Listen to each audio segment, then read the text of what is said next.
Hello there. I do a lot of research for these videos, combing the backwaters and underbellies of the interwebs, looking for the worst recipes that I can possibly find. And there are some doozies out there. I've amassed quite a collection of really horrible recipes, and hopefully eventually I'll get around to making videos for them all, and perhaps, in my own little way, redeeming some of them. But in the course of collecting these recipes, I found some that I'm probably not going to do a video of for three big reasons. First, there are three basic categories, is really what I mean to say. They're either completely irredeemable, just a bad idea from the very beginning, and there's no saving it. The best thing to do is just never make this dish. That happens. Then there are the dishes that might be good, but it needs a little tweaking. For modern taste, it might be too bland. It might involve ingredients that have gone out of favor or aren't vogue anymore, or just hard to get. Or just might be kind of passé. And so with just a little bit of tweaking, you could make it a perfectly reasonable dish, a perfectly acceptable dish. And it's too easy. There's really no benefit in actually trying to redeem it, because all it needs is maybe better seasoning or a slightly different technique. And third, since a lot of the recipes that I've come across are either in advertisements for specific products that are part of the ingredients list, or from a cookbook, a published cookbook, from a vintage cookbook, they suffer from bad presentation, mostly bad either illustration or photography, or bad plating. Very retro plating. Not really a bad dish. It might be perfectly delicious, but it just looks horrible on the page because of how it's been presented. So there's no reason for me to redeem it to just simply show better plating, or show off my garde manger skills. I don't really need to do that. That's not necessary. So I thought, rather than making full videos of these recipes that I otherwise don't want to do, I'll gather them together into 3 episodes where we explore some of these either irredeemable, unsightly, or just too easy to fix recipes that I'm just not going to do otherwise. And so let's start off with the bad presentation ones. These could be perfectly good recipes if only they didn't make them look vomit-inducing. Okie dokie, let's get started. We're going to start off with the Trim-a-Tree dip. It's festive. It seems like someone's trying a little too hard. So you've got cream cheese, cheddar cheese, blue cheese, all mixed together with Worcestershire sauce, minced onion, pimento, and parsley, formed into sort of a Christmas tree and then chilled. And they've even tried to decorate it with some of the chips that they're dipping into it. Seems like they're trying a little too hard. Now, the problem I have with this, other than just being kind of meh, is the fact that the chips that they're using, and I like Bugles. I've never had Daisies or Whistles. I don't even know if they sell them anymore. But Bugles I've had. They're perfectly good. But when you chill this mixture of cheeses together, it's going to be a fairly dense, kind of a hard cheese log type thing. It's not really dippable. And these particular chips, I would go for thicker crackers, something like a Triscuit or something like that, or even like a wheat thin. Something with a little more substance to it, so that you can actually dig into this, because I think it's going to be too dense. I don't think this would work very well. I think you really need to dig into it with like a cheese knife or something, and then spread it on something. Might be tasty. I don't know. Seems like a bit much of a muchness, though. So I think I would pass on this, or do something slightly different. Just there's nothing wrong with a cheese log, and with that size of a platter that you're serving it on, it's not like you're actually saving any table space. So it's a cute idea, but hard pass. Oh, Alice, what were you thinking? Alice Anderson's Pretty Pickle.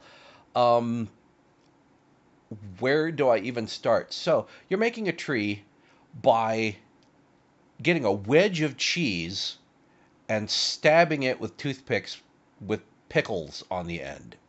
Um, First of all, wow. Second of all, what if I want some of the cheese? How do I get to that without actually having to pull all the pickles off and all the toothpicks out in order to get to the cheese? What if I don't like the pickles and I want the cheese? Again, a bit much of a muchness. Why don't you have a platter with a big wedge of cheese in the middle, so that you and a cheese knife for it, and surround it with your decorative pickled vegetables. Um, it's more user friendly, and it's a more modern presentation. Ye gods! Yeah, surprise! It's a mousse of soul with lobster sauce, which sounds possibly great. I don't know. It could be good. They don't really give a great recipe for this. I looked for it. It's okay. Basically, they say figure it out for yourself. But the presentation, you make a mousse of of sole of a nice fish mousse that's been done before. It's okay. You make a sherry infused lobster sauce. Great, with chunks of lobster even. But you poach it in such a way that the sauce is inside the mousse. So when you cut into it, it bleeds. Um this looks like something out of Gross Anatomy. This does not look appetizing at all.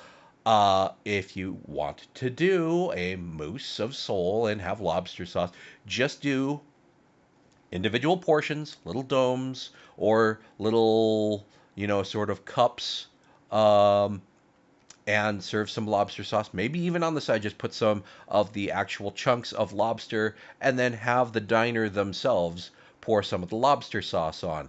Um, the fact that the lobster sauce is actually bright pink is a little disturbing. Usually, it is still creamy. It's lobster flavored, but it's still basically white, and you have the chunks of identifiable lobster pieces in it.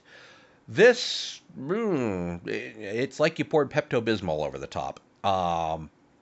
Disturbing, especially considering how white the actual mousse of soul is.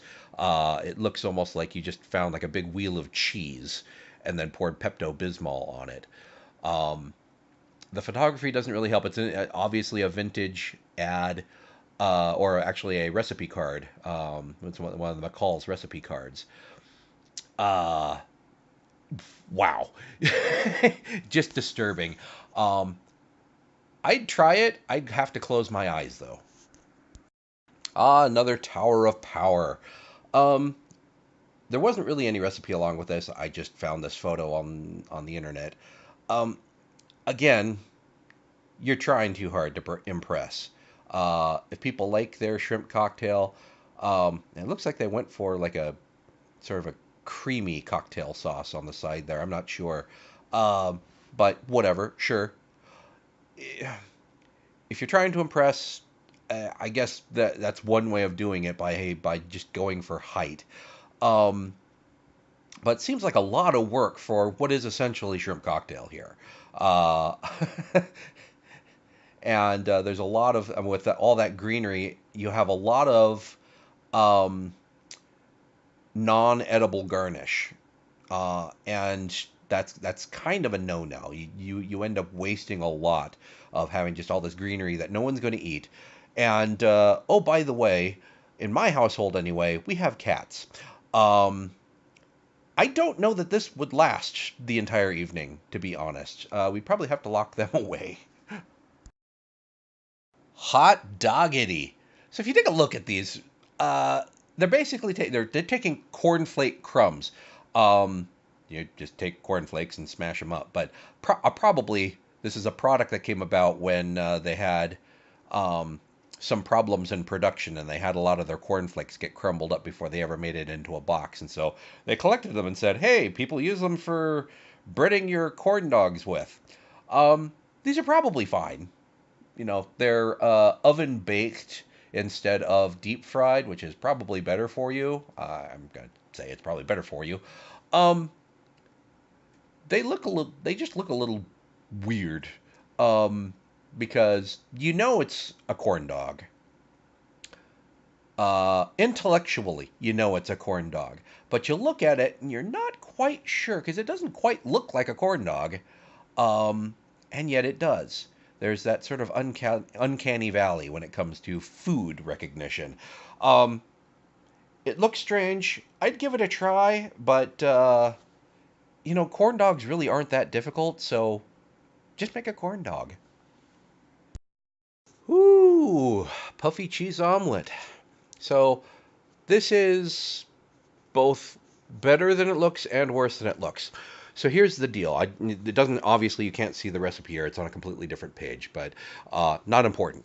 What they've done here is when in making the omelet part of it, they whipped the egg whites separately from the egg yolk, and they whipped them until they were stiff peaks, and then folded them in with the egg yolk and a bit of flour and some cream. And what that ends up with is a much puffier omelet. That's why it's so thick. It's not very dense. It's actually quite airy. But then they filled it with cottage cheese, which is a neutral enough flavor that I suppose you could probably do that. I would actually use a stronger cheese if you're going to actually bother making a cheese omelet, but whatever. And then what they've spooned over the top, that vomitous mass on the top, is essentially sort of tuna casserole. It's tuna, sort of a bechamel sauce, and some mixed vegetables. And they just spoon that over the top. Now, I've had fish in an omelet before. I've even had fish and cheese in an omelet before. The individual components of this omelet work with the others in some ways, and I've also put mixed vegetables into an omelet, but this frightens me. I don't know. I think if I just had a bite of this placed in my mouth and I was blindfolded, I would say, interesting. I would do this, this, and this with this. But otherwise, it's okay. This is edible, I think, but it just doesn't look appetizing at all. Okay, people.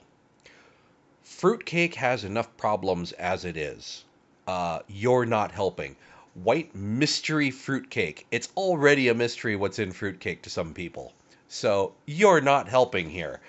Aside from the fact that this is uh, boxed white cake mix that you've mixed candied fruits. Now, to their benefit, they do the recipe. If you could actually read the recipe, um, it it actually uses real candied fruits. So to their benefit, it is it's better than some of the store bought fruit cakes that you've seen around where they have basically like jujubes in them or Mike and Ike's. They're candies that are made to sort of simulate fruit instead of actual fruit. But then this also uses a boxed frosting mix, but you mix the frosting in with the cake, so you don't really get the benefit of frosting it and hiding all of this strange fruity goodness. So you can still get to see all of this stuff.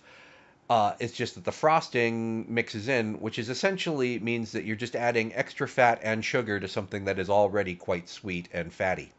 Um, I don't know that it actually does anything for it, and it certainly doesn't do anything to the presentation.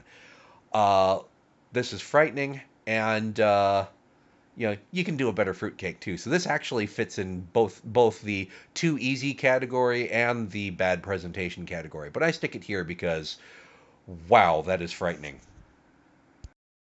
Now there is a ringing endorsement if I've ever seen one.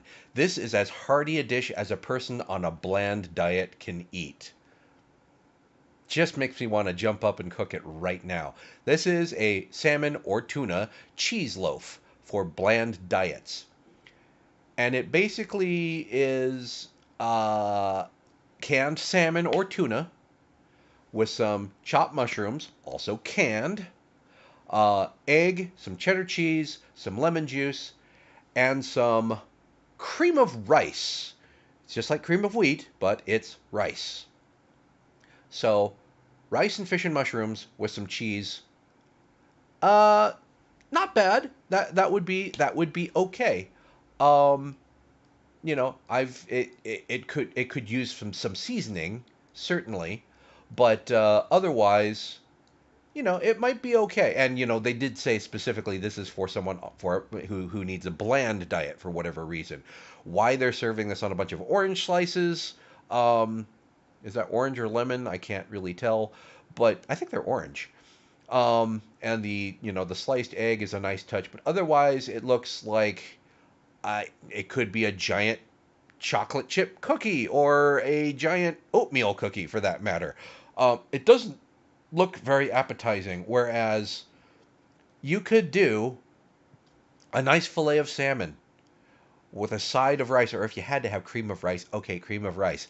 But you could actually do the cheese and egg and cream of rice as sort of a porridge, atop which you could have a nice attractive piece of salmon with a slice of lemon for them to squeeze their lemon juice onto the salmon.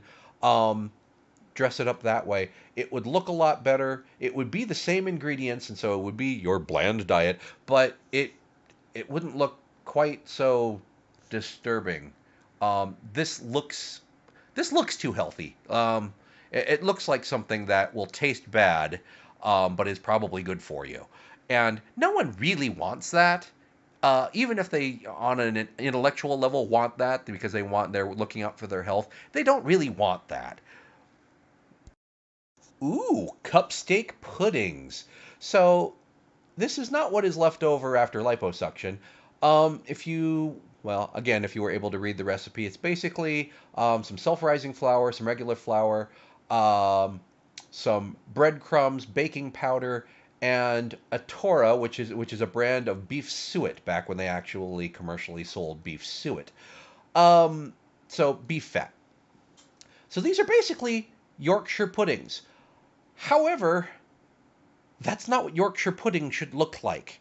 Um, they're basically, Yorkshire pudding is basically a popover, and so they're brown. They look kind of like muffins, but they end up being kind of hollow in the center. And so you can fill them with gravy and all that stuff. You serve them along with like roast beef, lots of gravy, and they're a favorite side dish from our friends across the pond. Um, it's a classic English dish, but these do not look like Yorkshire puddings. They look kind of like something that you would see on YouTube on Dr. Pimple Popper's channel. Mm, Boy, they do not look appetizing, but they're actually quite good if you make them right.